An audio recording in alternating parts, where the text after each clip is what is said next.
Hey, so I come back again with my normal noise. This is Alberta for those of you that are watching me for today. And I am only advising on marriage and relationship. Why do I keep doing it for women? Because we women are usually the trouble causers in marriage. When you put lots of guys together in a room, by the time you come back, they're talking constructively on something good, something for the future. They may argue, but they would end it in a constructive, understanding. When you put a lot of women in a room, by the time you come back, they're all fighting each other. So women are naturally created to be destructive and troublesome. Hi guys, don't get excited because I'm all on women. It's not good. You are also sometimes the trouble, but women are more trouble than guys. Anyway, so the last time we were talking about advice to guys and ladies and what a lot of us expect in marriages and a lot of things that we look for in our marriages. Most of us, like guys and ladies, go into marriage with a constructive hope of our partner changing. Sometimes, a lot of the time, people don't change. You, the guy, you're one person coming from a different background, a different family upbringing, a different educational background, and different ideas about life. And the lady is equally coming from a different sort of background, ideas, different friends, and different beliefs and norms and religions, and everything comes into, together. Both of you are coming together. There is no one that changes in marriage. Make no mistake and tell yourself, oh, don't worry, he's gonna change once we get married. Oh, don't worry, she's gonna change once we get married. Don't put that at the back of your mind. Nobody change. If the person is changing, the person may only change for a month or two and then get back to the old way. Because it's like when you're growing a tree, from the beginning of the growth, when it starts germinating, the tree is small. When it's crooked, you can use a stick to straighten it and leave the stick there for some time so it grows straight. But once it's crooked and you don't straighten it, what happens is it grows in a crooked way. And once it is grown into a full tree and you want to straighten it, you need to use a bigger stick that is fighting. So bigger sticks in trying to solve problems in our marriages or in our relationship is what results in the fighting and all the problems with guys beating up the girls, with the girls leaving after 5 years, after 3 years. So don't make that mistake of saying, my man is going to change when we get married. The girl is going to change when she gives birth. Don't ever think like that. The next point is, marriage does not make anybody your personal property.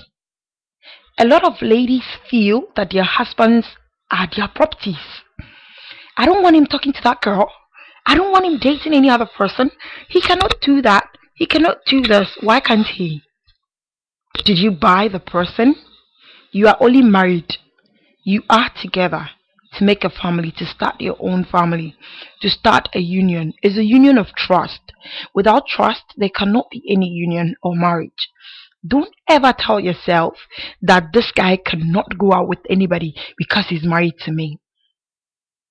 My mom has a way of saying things in life. When you are married, you are borrowing the person from their family. What is happening is you borrow the person when you are around. When you are not around, the person can choose to misbehave or behave well. It's basically entirely up to the individual person. So thank God if your man doesn't cheat. Thank God if your woman does not cheat. But it is not a surety or by force. Don't do this. Don't do that. I'm married to you. You are mine. I paid for you. I bought you. Nobody buys anybody in life.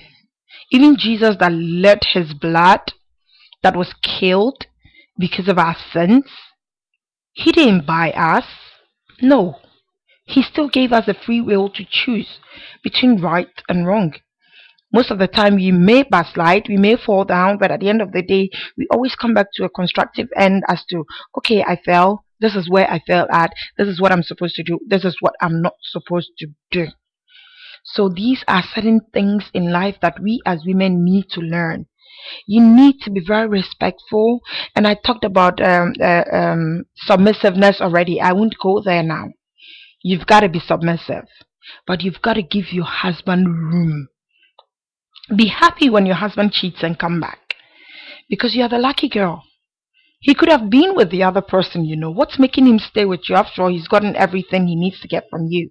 You have his child. The only thing that can happen is you might get half of his property. And if he's a strong, intelligent man, he will bounce back and bounce in a double way. So don't even stop thinking about half and half properties, women. And build your homes. Learn to keep your men. All the men are the same. They are all crazy, most of them. They are all irresponsible sometimes, because that's the nature of men. God made them like kids. That's why women are supposed to marry them and then correct them from time to time. When a woman begins to talk aloud every day in her house, I told you not to do this. You every day you're complaining. What happens is the man becomes used to your complaints. A woman who does not talk much but looks at things and never talk always get the husband's support, because whenever she talks, he knows she's serious. If you don't talk and one day something happened and you go like, Akwasi, what you did, I don't like it. That was very wrong. You know what Akwasi does? He sits back and he goes like, oh my God, she has never talked before. This is very serious. I gotta change. And he changed instantly. But when he's used to your constant nagging and talking and argument and fight, when you make even a constructive argument, when you're saying something that is based on fact and importance and he needs to follow, he does not follow. Oh, don't mind her, that's the way she is. Oh, don't worry, that's my wife, she's just like that. I don't think you want your husband to take you as an unserious person. Ladies, no woman gave birth to her son to dash him to you.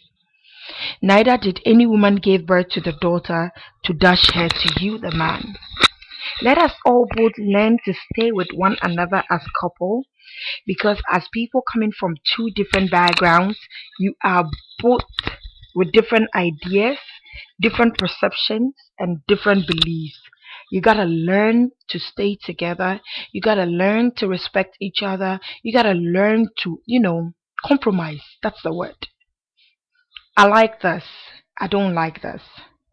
Okay, so I can do it, but not so much. Okay, all right, that will be fine with me. Well, I also don't like this that you do. Okay, well, so I can work on it and try to stop, but you don't go like, stop this. Don't do this. Don't do that. No marriage is a military background. All this controlling is for military people. It's only in the military that people get controlled. Go to war, shoot that person, because if you don't shoot, you get shoot.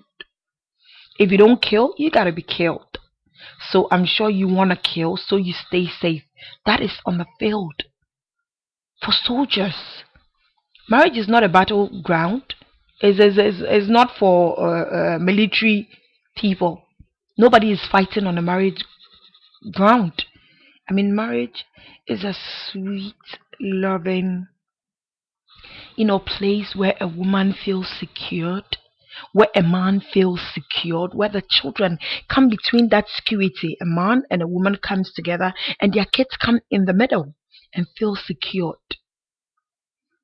In a marriage where the woman becomes the lion, the sole dictator, it does not get anywhere. The same way in a marriage where the man is the main person that controls and directs and everything, it doesn't work. Nobody is a prisoner to anybody because they are married to them. You have a free will. You are just there to compromise with each other because you love each other, you like each other, and you have decided to stay together. You didn't decide to come together to kill yourselves or to provoke the other person or to choke them. I wouldn't like to be choked. Do you like being choked? No. The life is for freedom. freedom of speech, freedom of expression. You should be able to express yourself in your marriage, but not in a loud way that leaves the other person voiceless. You should be able to know when to talk. You should be able to thank your husband for coming back to you. Thank you, love. I know there are so many beautiful girls out there, but he still came back to me. Thank you. Thank him. He's done you a great favor. If he drops you, no man will pick you. They may pick you, they'll be with you for a little while, and then they will leave. That's what men are. All of them are the same. Learn to appreciate the one you have, and then stop being bossy around your husband. Nobody wants to be married to a boss. You go to the office and meet a boss. You come to the house and meet love and sweetness and kindness. Don't be the boss in your marriage, woman. Change and save your marriage.